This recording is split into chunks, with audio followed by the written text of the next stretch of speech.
Maybe a friendly takeover. It may not be a friendly takeover. It wouldn't matter because they have no energy, they have no money. Viva! Está com o Expresso da Manhã. Eu sou o Paulo Baldaia.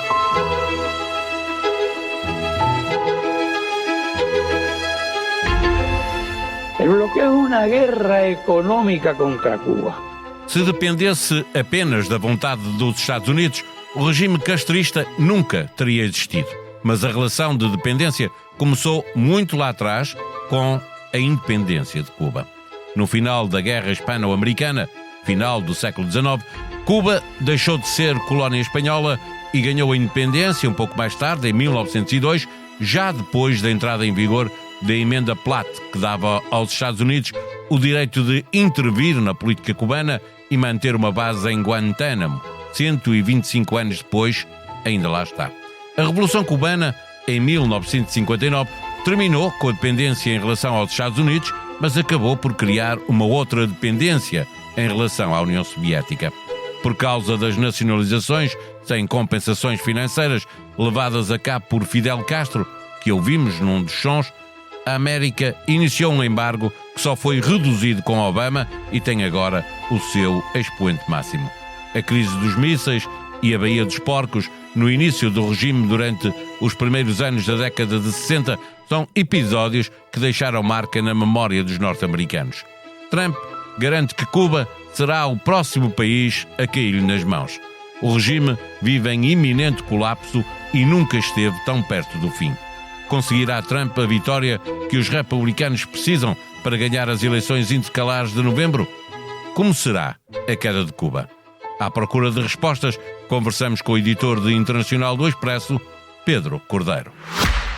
Não tens a sensação que o teu telemóvel ouve as tuas conversas? Sim, às vezes até parece que sabe o que vou jantar. Não se preocupe. A app Caixa Direta Empresas não ouve conversas, mas ouviu as empresas. As suas funcionalidades mais inovadoras são baseadas nas sugestões dos nossos clientes. Pagamentos com fotografia, pesquisa inteligente de movimentos e notificações em tempo real. Esta é a app desenhada com a experiência de quem a usa, feita para quem lidera. Faça o download. Caixa, com o banco certo ao seu lado, a sua empresa cresce. Caixa Geral de Depósitos S.A., registada junto do Banco de Portugal sob o número 35.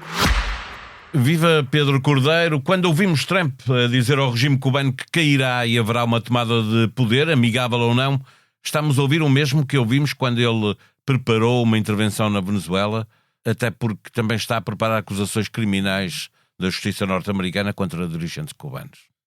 Bom, Paulo, é sempre difícil perceber o que é que Trump quer dizer quando ele diz que um país ou que um regime vai cair. Cair em mãos dos Estados Unidos, possivelmente. O regime cair é coisa que nós não vimos acontecer, nem na Venezuela, nem, por exemplo, no Irão. Ou na Venezuela, o que aconteceu foi que o regime vergou a Donald Trump. Manteve a vice-presidente Delcy Rodrigues, porque ela, sabemos agora que ela, previamente à captura de Nicolás Maduro, já tinha acatado a ordem de lhe obedecer, e aliás por isso é que ficou, provavelmente, se não se calhar tinha um destino No Irão semelhante. também havia, Trump na entrevista ao New York Times deixa entender que já tinham pessoas Com certeza. a E tomar nós não poder, vemos, eu não vi até agora nenhum sinal de que Trump vá fazer cair a teocracia dos ayatollahs, sinceramente. Matou o ataque, matou o Ali Khamenei, agora temos o filho que é o sucessor e que até está ferido e que não sabemos bem em que condição é que está. Obviamente desde o momento em que é sucessor tem um alvo nas costas, mas o que não vimos foi nada de estruturante que nos diga que o regime vai cair e que vai aparecer ali outra coisa, seja uma democracia, seja outra ditadura de guardas revolucionários, seja o que for. E o mesmo digo eu em relação a Cuba. Eu não sei, se Trump quer e se Trump consegue fazer uma mudança de Há aqui regime muitas em Cuba. alterações, não é? A economia está à beira do colapso. Isso mesmo, consegue, não é? esganar Cuba economicamente consegue, com certeza Precisa que sim. de encontrar um lugar, isso pode ser feito sem mudança de regime? Não é fácil, acho que a ditadura comunista de Cuba é uma desgraça para os seus habitantes e que, do ponto de vista político, continua um regime autoritário sem sinais de abertura. Aliás, tem-se visto repressões, cada vez que há ondas de manifestações populares, a repressão é cada vez mais dura. A esse nível não vemos abertura nenhuma. Embora a nível económico, já pelo menos desde a presidência de Raul Castro, tenha havido pequeníssimas, por necessidade que não por convicção, aberturas a pequenas outras formas de propriedade, sobretudo o turismo, por causa do turismo, não é? um incipiente setor privado. Mas quer dizer, quando nós falamos de mudança de regime, estamos a falar de quê? De mudar o regime estritamente comunista em que a coletivização que ali tem vigorado, ou numa abertura democrática e liberal. Essa eu não a vejo a acontecer. Que ela facilitaria a integração de Cuba no mundo? Com certeza que sim. Mas olhando para Cuba e tendo nós em conta que há uma comunidade cubana muito forte nos Estados Unidos... Muito forte e que é parte da base eleitoral de Trump. Seria possível fazer aquilo que aconteceu na Venezuela, que estávamos a falar logo no início da nossa conversa, que se tentou também no Irão? Manter um regime, mesmo que fosse fantoche, para obedecer... aos Estados Unidos? Não sei se há um candidato óbvio, se há uma Delcy Rodrigues, ou uma Delcy Rodrigues em Cuba, que estivesse disposto a tomar o lugar do presidente Miguel Díaz-Canel, ou se o próprio se prestaria a isso, a ser um presidente fantoche nas mãos de Trump. Repara, Díaz-Canel, sendo um sucessor, não é um Castro, isso faz alguma diferença, não é Fidel nem Raul. Um Miguel Díaz-Canel vergado a Donald Trump poderia manter-se. Repara, se a obediência de Cuba, do ponto de vista económico e obviamente político, não no sentido de uma abertura democrática, mas no sentido de obedecer às ordens de Washington. A ganhar que não seja recuperar novamente uma praia e um casino, não é? Ou seja, uma ilha de férias. Cuba, simbolicamente é muito importante. Cuba é uma espécie de último reduto, embora haja Estados comunistas com bastante mais força, quer dizer, regimes como o da China ou como o da Coreia do Norte, mas Cuba de facto é simbolicamente muito importante para os Estados Unidos. Seguramente. Os Estados Unidos tomarem Cuba, no sentido de Cuba passar a obedecer aos Estados Unidos, isto economicamente teria de haver alguma integração na comunidade internacional, às ordens de Washington, mesmo sem grande abertura política, era algo que seria uma vitória política para Donald Trump. Não sei se seria... É de descartar uma intervenção estando ali tão perto, mas também há o histórico da Baía dos Porcos. A história mostra-nos que é complicado. Os Estados Unidos já tiveram decepções, a Baía dos Porcos é a maior delas, em que achando que uma coisa ia acontecer com alguma facilidade, depois vieram com o rabo entre as pernas. Claro que Cuba está provavelmente muito mais enfraquecida hoje, mas eu acho que não se deve menosvalorizar as suas Forças Armadas, que são Forças Armadas experientes, bem treinadas, com volume estiveram em várias importante. Guerras, não é? Estiveram em várias guerras. Não é por acaso que a ditadura venezuelana queria e usava a guarda pessoal. Havia dezenas de milhares de militares cubanos na Venezuela, já desde os tempos do Hugo Chávez, a ajudar em tarefas de vigilância, repressão, etc., porque têm longa experiência nisso. E sabemos como intervieram noutras guerras, aliás, no caso português, sabemos muito bem como exatamente, como em Angola, Cuba esteve sempre presente. E, portanto, é sempre arriscado e, enquanto que campanhas aéreas como a que decorre no Irão não têm muitos riscos de baixas para os Estados Unidos, que ainda assim já perderam pelo menos 7 militares desde na última vez que eu li naquela guerra, e tem muitos feridos. Uma coisa diferente seria uma operação terrestre. É sempre mais arriscada, é sempre politicamente, portanto pode sempre ter consequências políticas más para quem a lança, e as baixas são sempre maiores, como é evidente. O facto do secretário de Estado norte-americano Marco Rubio ser um descendente de cubanos facilita ou complica alguma negociação? O Trump já disse que o regime cubano quer negociar, a Habana nega. Eles não querem admitir, obviamente. Mas provavelmente estarão a negociar. É quase certo. Rubio, isso facilita ou complica? Repara, Rubio, por ser cubano, e por ser uma família cubana que emigrou para os Estados Unidos, tem uma grande senha contra o regime. Como, aliás, tem, como tu dizias, a maior parte dos cubanos dos Estados Unidos... força muito grande. São forças que estão na base eleitoral de Trump e são anticastristas, e percebe-se muito bem porquê. Basta ver a miséria que aquele regime condenou os seus cidadãos. Agora, se isto facilita, pode haver alguma facilidade no contacto, no diálogo, mas Rubio não está ali como um peão autónomo. Rubio está ali para fazer o que Trump... Já se percebeu que naquela administração, ao contrário do que acontecia na primeira administração Trump, nesta não há grande espaço para a dissidência. Certo. Rubio está ali para resolver problemas a Trump. Se calhar Trump não se importa muito com a forma como eles, com os detalhes e com a minúcia da solução encontrada, desde que ela lhe sirva. E o ponha a ele como o homem que pôs fim à ditadura cubana. Que já dura desde 59. E aí Rubio é de facto o homem para o fazer, e é alguém que tem...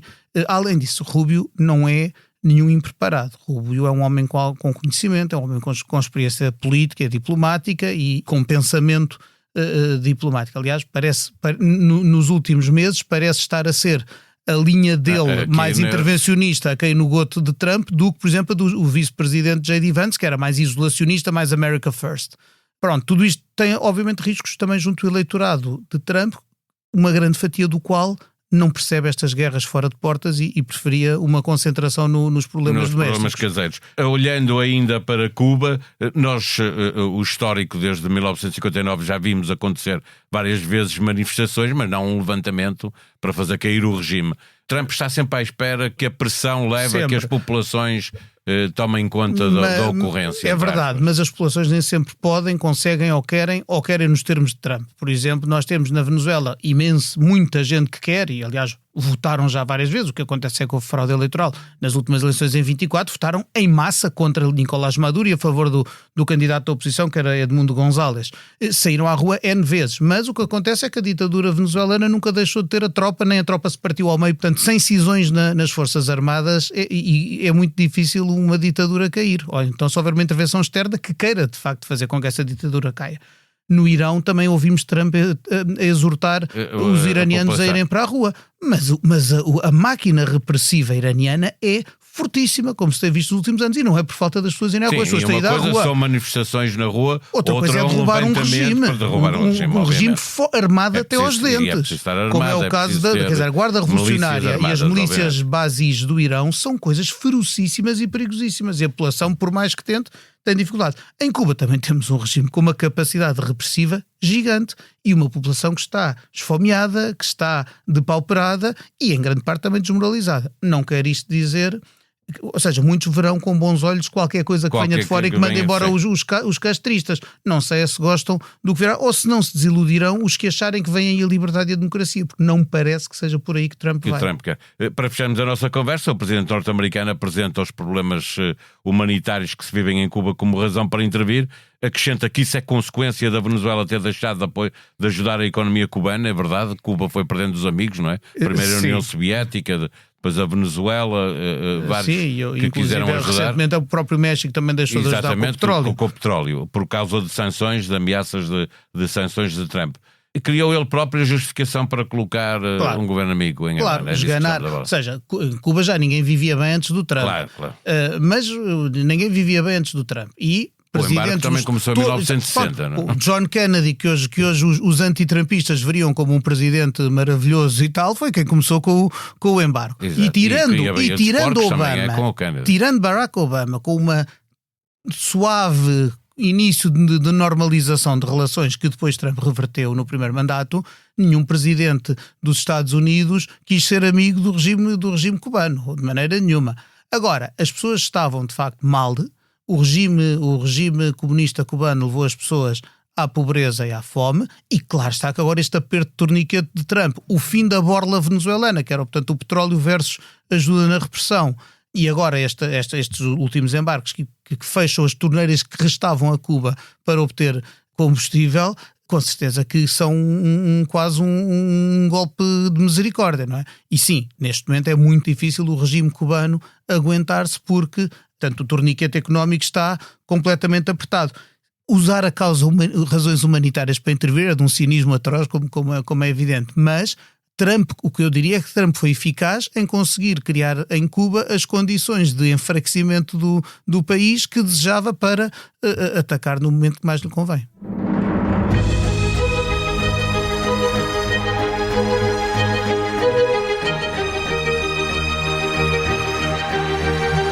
Com Ana Domingos, neurocientista e professora na Universidade de Oxford, onde investiga os mecanismos biológicos que regulam o metabolismo e o peso corporal, José Maria Pimentel aborda no podcast 45 Graus um tema que atravessa a vida de quase toda a gente: o peso corporal e a dificuldade em emagrecer. A preocupação com o excesso de peso alimenta uma indústria em crescimento e ganhou recentemente nova visibilidade com fármacos como o Ozempic, que prometem transformar o tratamento da obesidade. A sonoplastia deste episódio foi de Gustavo Carvalho. Nós vamos voltar amanhã. Até lá, tenham um bom dia.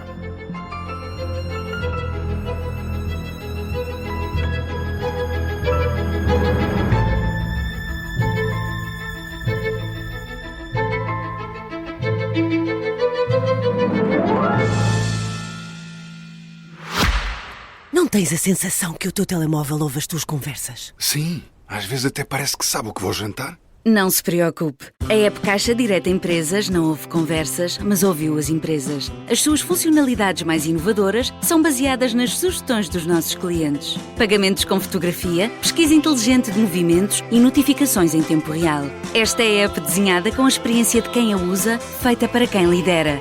Faça o download. Caixa, com o banco certo ao seu lado, a sua empresa cresce. Caixa Geral de Depósitos S.A., registada junto do Banco de Portugal sob o número 35.